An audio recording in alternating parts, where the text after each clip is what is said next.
It's a really hot afternoon and it feels like a nice moment, instead of pushing in the garden work-wise, to pause and reflect and look at some things. I thought in particular what I'd like to hone in on today is a wonderful plant that's getting into peak ripeness right now, our friend the Goumi. And we might get to see some other friends while I talk about this plant. The robins are discovering them this year. So Goumi is Elaeagnus multiflora. It is a cousin to the autumn olive. The deeply hated autumn olive, a plant we actually really love and respect, but Goumi is a much more mild-mannered, gentle cousin of the autumn olive. You're going to see, if you're familiar with autumn olive, this is a plant that has a lot of similarity. There's a real silverness in here. The fruits almost look like it, except there's some differences. The two primary deep differences between autumn olive and Goumi is that this is a plant that makes a fruit early mid-June. We're in mid-June right now. In more southern states, it's probably completely done by June, mid-June. So it overlaps with strawberry season, whereas autumn olive, its cousin, fruits tend to be in the fall. And the fruits are quite a bit larger. This is actually, I'm going to go through and talk about these different varieties. This is the smallest variety we have, and it's still larger than most any autumn olive. Beyond that, they're also a little bit sweeter. Just pop those two friends in my mouth. They come with little handles. Toss those when you're done. And what's nice about the smaller Goumi, it's a little bit tart, a little twangy in the fruit, but it's got some good sweetness in there. The smaller varieties have seeds that are pretty easy to chew up, and within those seeds there's a tremendous amount of protein and fat. It's a really nourishing fruit. We've been adding Goumi somewhat haphazardly in the landscape for a number of years, and they're finally, this year in particular, really starting to take off and showing what their potential is. These are plants that can get up to 10 feet tall, so almost twice the size and volume of the plant in front of me here. This has hundreds and hundreds of berries, if not 1,000 plus, that are ripening not perfectly evenly, but decently evenly. You can definitely do a solid wave of harvest and then another one later on. Really easy to grow. We find, just like their cousin autumn olive, they can grow in almost any context. Light is a limiter. If it's very, very shaded, they will not thrive. So full sun to partial shade seems reasonable. The soil they just don't seem to care about at all. They can fix their own nitrogen with a relationship with the Frankia bacteria, and they are completely deer and rabbit resistant, at least it seems to be. The ones I was just looking at are in our garden, and out here, where there's exposure for sure to rabbits and deer browse, this plant is tucked in underneath an ash that died, so a little bit of a competitive environment and growing just fine. I've never once seen deer browsing on the vegetation of these plants. Speaking of growing these plants, my plan is to break this video into two parts. So in this video, I'm going to introduce the plant and talk about the different fruits, the different cultivars that we've met, and invite people to share their experience both growing Goumi and also ways that you process and preserve the fruit.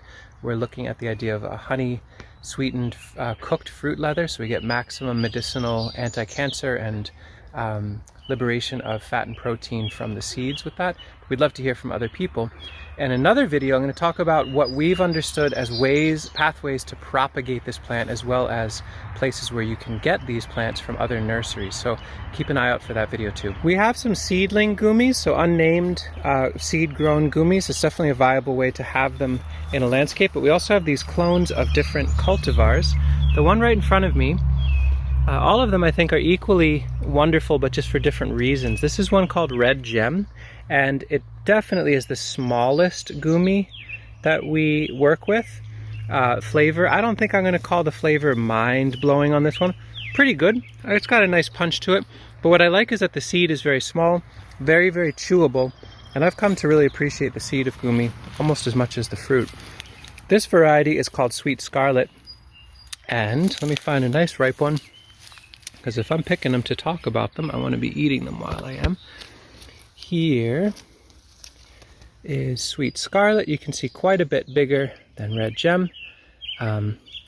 Very, very nice size and shape, and seems like with folks that have been harvesting with us, the fruit quality, the texture and the flavor of the fruit, the sweetness of the fruit is nicer on Sweet Scarlet than Red Gem for folks.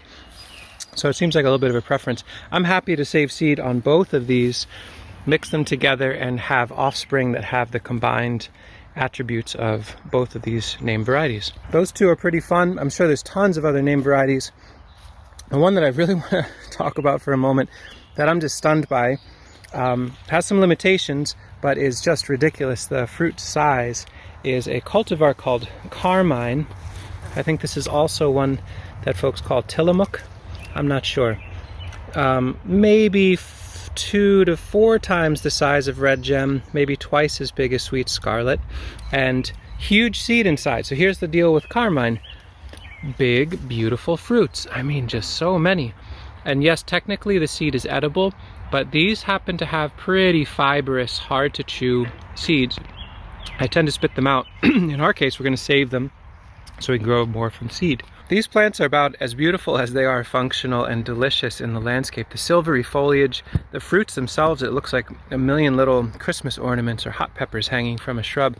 And these are just getting going. These plants will be much taller and quite a bit wider. There'll be thousands and thousands of fruits on them with no pressure from deer or rabbits. They're my kind of plants. We plan on offering this plant at some point once we get the numbers ramped up. We're right now working with some seed-grown carmine-based seed-grown Goumi that we are stool layering. And like I said, I'm going to talk in more detail about our propagation efforts and actually ask the community to share their notes too.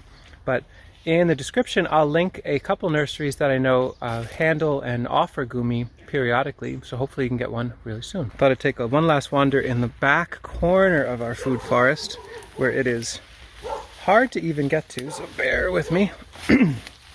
As I go back through here, I want to show the boundary, the outer edge of what Goumi can handle as far as competition and shade. So as I move through the aronia and the elderberry and into this wetland area where it is challengingly wet, the Goumi doesn't seem to mind.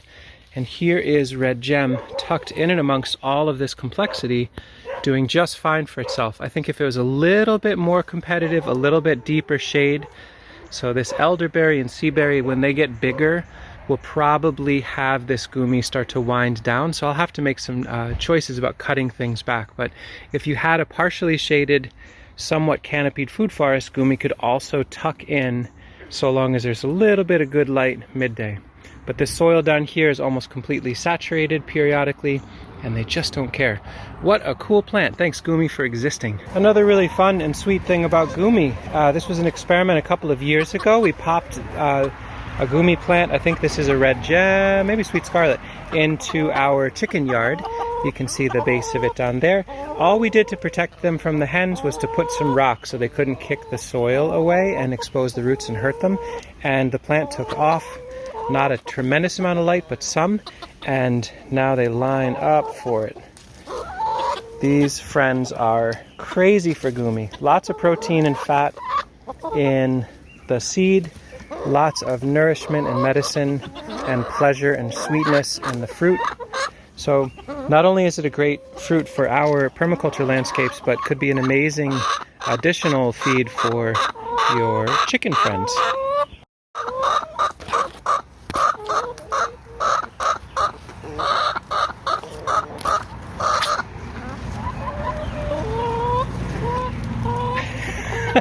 I don't know of a fruit that goes faster than Goumi in this chicken yard.